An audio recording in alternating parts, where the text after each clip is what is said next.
Hello, I'm Babatunde Oshotimehin, Executive Director of the United Nations Population Fund. The Rio Plus 20 conference is happening against the backdrop of serious challenges such as climate change, water and food shortages, and unemployment, and the global financial crisis, all of which are occurring in a world of rapid demographic change. People and population change must be central to our efforts to chart a path towards sustainable development. Last year, the world population surpassed 7 billion and is projected to grow to more than 9 billion by the middle of the century.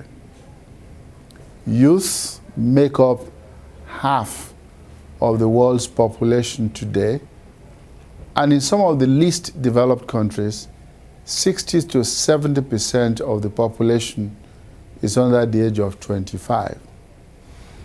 Young people are the most important productive resource any country has. Today, unemployment among young people is 2 to 3 times higher than adult unemployment, making up to 40% of the 207 million unemployed people worldwide. The least developed countries, where the youth population is rapidly growing, will have 33,000 young people entering the labor force and market every day. However, these countries confront at least 2 significant challenges: investing adequately in their human capital and providing full, productive, and remunerative employment for the many young people entering the labor market. To seize the full potential of young people and what they offer, countries must ensure adequate investment in their opportunities, their health and livelihoods and life skills. They must invest in young people's education, going beyond the primary to secondary and tertiary education, and indeed, technical and vocational education. And we believe that there has to be a particular focus on girls and young women. This will make a great deal of sense, as investments in health, including sexual and reproductive health and education, are essential for providing young people with greater choices and opportunities, and for building human capital for countries that sorely require it. And indeed, eventually promoting human-centered green economies.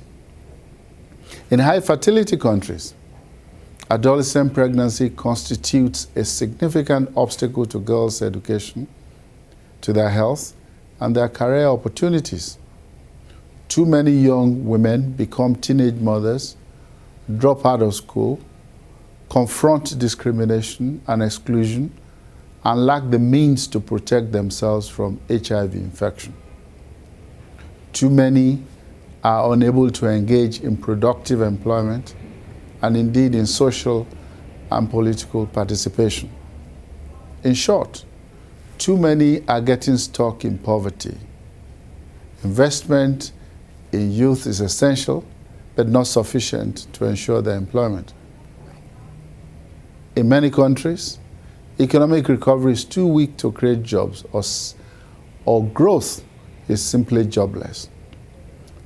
So as we seek to invest in human capital, this must be complemented by adequate economic and environmental policies that promote productive and sustainable investment in physical and natural capital.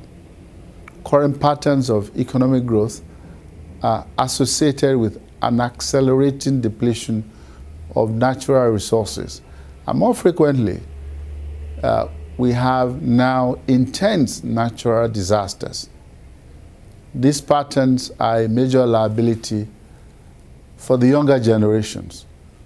So we need to transform the current economic and development paradigm to deliver social benefits, justify economic outcomes, and nurture the well-being of the people and the planet. Countries must cultivate the powerful potential of young people. They have the legitimate ambitions to raise their living standards and to ensure long-term environmental sustainability.